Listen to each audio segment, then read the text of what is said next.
പ്രിയ പ്രേക്ഷകർക്ക് സീരിയൽ ന്യൂസിലേക്ക് സ്വാഗതം. കൂടുതൽ സീരിയൽ ന്യൂസുകൾ അതിവേഗം ലഭിക്കുന്നതിന് ഈ ചാനൽ സബ്സ്ക്രൈബ് ചെയ്യുക. ബെൽ ഐക്കൺ മറക്കാതെ ക്ലിക്ക് ചെയ്യുക. വീഡിയോ ഇഷ്ടമായി എങ്കിൽ ലൈക്ക് ചെയ്യാൻ മറക്കരുത്. അഞ്ജലിയും സൂര്യയും പ്രണയത്തിലാണ് എന്നുള്ള കാര്യം പ്രഭ ഒടുവിൽ തിരിച്ചറിയുകയാണ്. ഇതോടെ വീട്ടുകാരുടെ മുൻപിൽ സത്യങ്ങളെല്ലാം തുറന്നു പറയണം എന്നുള്ള തീരുമാനവുമായി മുന്നിലേക്ക് പ്രഭ കടന്നു വരുന്നു. ഇതിന്റെ ഭാഗമായി വീട്ടിലുള്ള എല്ലാവരെയും വിളിച്ച് ചേർത്ത് നിർത്തുന്ന പ്രഭ നിങ്ങളെ എല്ലാവരെയും ചതിക്കുകയായിരുന്നു ഈ അഞ്ജലി എന്ന് പറഞ്ഞിരിക്കുകയാണ്. അഞ്ജലി സൂര്യനുമായി ഇഷ്ടത്തിലാണ് എന്നും പ്രഭ വ്യക്തമാക്കിയതിനെ തുടർന്ന് വീട്ടിലുള്ള എല്ലാവരും ഞെട്ടിപ്പോയിരിക്കുകയാണ്. പക്ഷേ ഇത് കേൾക്കുന്ന മനു മുന്നിലേക്ക് കടന്ന് വരികയും ചെയ്യുന്നു. ഈ പറഞ്ഞതെല്ലാം നുണയാണ്. അഞ്ജലിക്ക് പ്രണയമുണ്ടായിരുന്നു. അത് വിവാഹത്തിന് മുന്നാണ്. ആ കാര്യം എന്നോടും അഞ്ജലി തുറന്നു പറഞ്ഞിട്ടുണ്ട്. അപ്പോൾ എനിക്കും ഒരു പ്രണയം ഉണ്ടായിരുന്നു എന്നുള്ള കാര്യം ഞാനും അവളോട് തുറന്നു പറഞ്ഞിരുന്നു. ഇതെല്ലാം പരസ്പരം മനസ്സിലാക്കി തന്നെയാണ് ഞങ്ങൾ വിവാഹിതരായത്. അതേ തുടർന്ന് ഞങ്ങൾ ഞങ്ങളുടെ പ്രണയം ഉപേക്ഷിക്കുന്നതിനായി തയ്യാറാവുകയും ചെയ്തിട്ടുണ്ട്. നിങ്ങൾക്ക് സംശയമുണ്ട് എങ്കിൽ അഞ്ജലിയോട് ചോദിക്കുകയും ചെയ്യാം. ഇതോടെ അഞ്ജലി മുന്നിലേക്ക് കടന്ന് വരികയും മനു പറഞ്ഞത് സത്യം തന്നെയാണ് എന്ന് വ്യക്തമാക്കുകയും ചെയ്യുന്നു. എനിക്കും ഒരു പ്രണയമുണ്ടായിരുന്നു.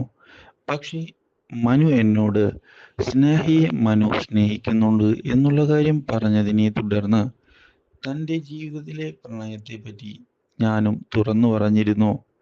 പക്ഷേ ഞങ്ങളുടെ സ്നേഹം അത് ജീവിതത്തിൽ അധിക നാൾ നീണ്ടു നിന്നില്ല. ഞങ്ങൾ പരസ്പരം സ്നേഹിക്കാതെ തന്നെയാണ് വിവാഹിതരായത്. പക്ഷേ വിവാഹത്തിന് ശേഷം ഞങ്ങളുടെ ജീവിതം മാറി മറിയുകയായിരുന്നു. അത് മനുവിനും അറിയാം. പരസ്പരം ഞങ്ങൾ ആദ്യം സുഹൃത്തുക്കളായി മാറുകയും പിന്നീട് ആ സുഹൃത്ത് ബന്ധം ഇപ്പോൾ സ്നേഹത്തിൽ കലാശിക്കുകയുമാണ് ചെയ്തിട്ടുള്ളത്. ഇപ്പോൾ ഞങ്ങളുടെ ജീവിതത്തിൽ മറ്റാരുമില്ല. ഞങ്ങൾ ഇപ്പോൾ പരസ്പരം സ്നേഹിക്കുന്നുണ്ട് എന്നുള്ളത് തന്നെയാണ് യാഥാർത്ഥ്യം. പ്രഭേച്ചി കേട്ടത് ഞങ്ങളുടെ ജീവിതത്തിലെ ചെറിയൊരു കാര്യം മാത്രമാണ്.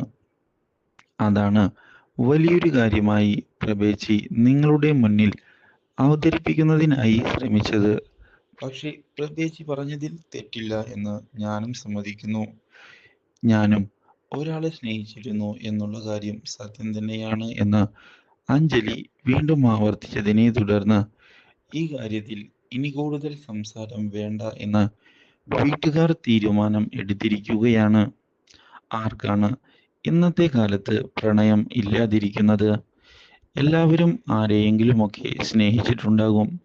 അതുകൊണ്ട് തന്നെ ഇപ്പോൾ അവർ പരസ്പരം സ്നേഹിക്കുന്നുണ്ടോ എന്നുള്ള ചോദ്യമാണ് പ്രസക്തമാകുന്നത്. ആ ഒരു കാര്യത്തിൽ ഇപ്പോൾ ഇരുവരും ഒന്നിച്ചു നിൽക്കുന്നുമുണ്ട്. അതുകൊണ്ട് തന്നെ ഇനി യാതൊരു പ്രശ്നവും ഇതിൻ്റെ പേരിൽ മുന്നോട്ട് വേണ്ട എന്ന് അറിയിക്കുന്ന മനുവിൻ്റെ അച്ഛൻ അവിടെ നിന്ന് പോവുകയും ചെയ്യുന്നു. ഇതോടെ വീണ്ടും പ്രഭ നാണം കെട്ടിരിക്കുകയാണ്. ഈ സമയം പ്രഭയുടെ അടുത്തേക്ക് വരുന്ന അഞ്ജലി ഓവർ സ്മാർട്ട് ആകാൻ നോക്കരുത് എന്ന് പറയുകയാണ്. എന്നാൽ നിന്റെ കള്ളത്തരമെല്ലാം എനിക്ക് മനസ്സിലായിടി. ഇവിടെയുള്ള വീട്ടുകാരെ പറ്റിക്കാൻ ഒരുപക്ഷെ നിന്നെ കൊണ്ട് സാധിക്കും. പക്ഷേ പ്രഭയെ പറ്റിക്കാൻ നിനക്ക് സാധിക്കുകയില്ല. എൻ്റെ പൊന്നു പ്രഭേച്ചി, പ്രഭേച്ചിയെ പോലെയുള്ള നൂറുകണക്കിന് ആളുകളെ കണ്ടുകൊണ്ടാണ് ഈ അഞ്ജലി ഇവിടേക്ക് എത്തിയിട്ടുള്ളത്.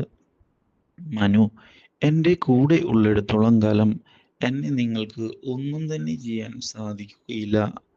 അതിപ്പോൾ നിങ്ങൾ എത്ര വലിയ സത്യം അറിഞ്ഞു എന്ന് പറഞ്ഞാലും ഞാൻ കാര്യങ്ങൾ കൃത്യമായി പ്ലാൻ ചെയ്തു തന്നെയാണ് മുന്നോട്ട് പോകുന്നത് എന്ന് വ്യക്തമാക്കുന്ന അഞ്ജലി അതുകൊണ്ട് തന്നെ പ്രഭേച്ചി ഇനി സൂക്ഷിക്കണമെന്നും ഞാൻ ഇനി തിരിച്ചടിക്കാൻ ശ്രമിക്കുകയാണ് എങ്കിൽ പ്രഭേച്ചിക്ക് എൻ്റെ മുന്നിൽ പിടിച്ചു നിൽക്കാൻ സാധിക്കുമോ എന്ന് ചോദിക്കുകയും ചെയ്യുന്നു.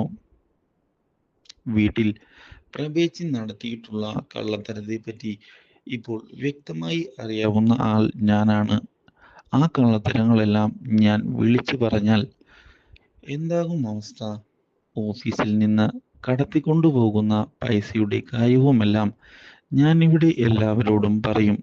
നിങ്ങൾ എണ്ണി എണ്ണി കണക്ക് പറയേണ്ടി വരും എന്ന് അറിയിക്കുകയും ചെയ്യുന്ന അഞ്ജലി ഇതേ തുടർന്ന് അവിടെ നിന്ന് പോയിരിക്കുകയാണ്. ഇതോടെ മനുവിന്റെ അടുത്തേക്ക് ചെല്ലുന്ന പ്രഭ, എടാ മനുവേ, നീയെങ്കിലും കാര്യങ്ങൾ സീരിയസ് ആയി കണ്ട് ഇടപെടണം. ഇല്ലെങ്കിൽ തിരിച്ചടി കിട്ടുന്നത് നിനക്ക് തന്നെയാണ്. ഇത് ജീവിതം വെച്ചിട്ടുള്ള കളിയാണ്. വെറുതെ മണ്ടത്തരമൊന്നും നീ കാണിക്കരുത്. അവൾ പോയാലും നിനക്ക് ജീവിതമുണ്ടാകും. അതുകൊണ്ട് തന്നെ സൂക്ഷിച്ചു വേണം നീ ഇപ്പോൾ ഒരു തീരുമാനമെടുക്കാൻ. വെറുതെ ഇമോഷന്റെ പുറത്ത് എടുത്തു ചാടി ജീവിതം കളയരുത് എന്ന് പ്രഭ പറയുന്നു. പക്ഷേ ഇത് കേൾക്കുന്ന മനു, ഞാനും എല്ലാ കാര്യവും വളരെയധികം ആലോചിച്ച് തീരുമാനം എടുത്തു തന്നെയാണ് മുന്നിലേക്ക് പോകുന്നത്. എനിക്കും ഇപ്പോൾ എടുത്ത തീരുമാനത്തിൽ യാതൊരു റിഗ്രറ്റുമില്ല. ഇത് തന്നെയാണ് എൻ്റെ തീരുമാനം. ഞാൻ അതിൽ ഉറച്ചു നിൽക്കുകയും ചെയ്യുന്നുണ്ട് എന്ന് പറഞ്ഞുകൊണ്ട് അവിടെ നിന്ന് പോവുകയാണ് മനു. കാര്യങ്ങൾ ഇതോടെ കൈവിട്ടുപോയി എന്ന് തിരിച്ചറിയുന്ന പ്രഭ അതുകൊണ്ട് തന്നെ ഇനി പുതിയൊരു നീക്കമാണ് വേണ്ടത് എന്ന് ഉറപ്പിക്കുകയും ചെയ്യുന്നു. ഇതേ സമയം പുതിയൊരു വഴിത്തിരിവ് ഉണ്ടാവുകയാണ്. മനു സ്നേഹയെ കാണാൻ ഇടയാകുന്നു. അപ്രതീക്ഷിതമായ ഈ കൂടിക്കാഴ്ച ആകെ ഞെട്ടിച്ചു കളയുകയാണ് മനുവിനെ. ഇതേ തുടർന്ന് സ്നേഹ തൻ്റെ വിവാഹം കഴിഞ്ഞ കാര്യമെല്ലാം വ്യക്തമാക്കിയതിനെ തുടർന്ന് സ്നേഹയ്ക്ക് എന്തായാലും സ്നേഹ ആഗ്രഹിച്ചതുപോലെ ഒരു ജീവിതം ലഭിക്കട്ടെ എന്ന് പറയുകയാണ് മനു. ഈ ജന്മത്തിൽ നമുക്ക് ഒന്നാകാൻ സാധിച്ചില്ല. ഇനി അടുത്ത ജന്മത്തിലെങ്കിലും അതിന് സാധിക്കട്ടെ എന്ന് വ്യക്തമാക്കുന്ന മനു, ഞാനും പുതിയൊരു ജീവിതത്തിലേക്ക് കടക്കാൻ തന്നെ തീരുമാനിച്ചു എന്നുള്ള ഉറപ്പ് നൽകിയിരിക്കുകയാണ് സ്നേഹയ്ക്ക്. To like, share and subscribe.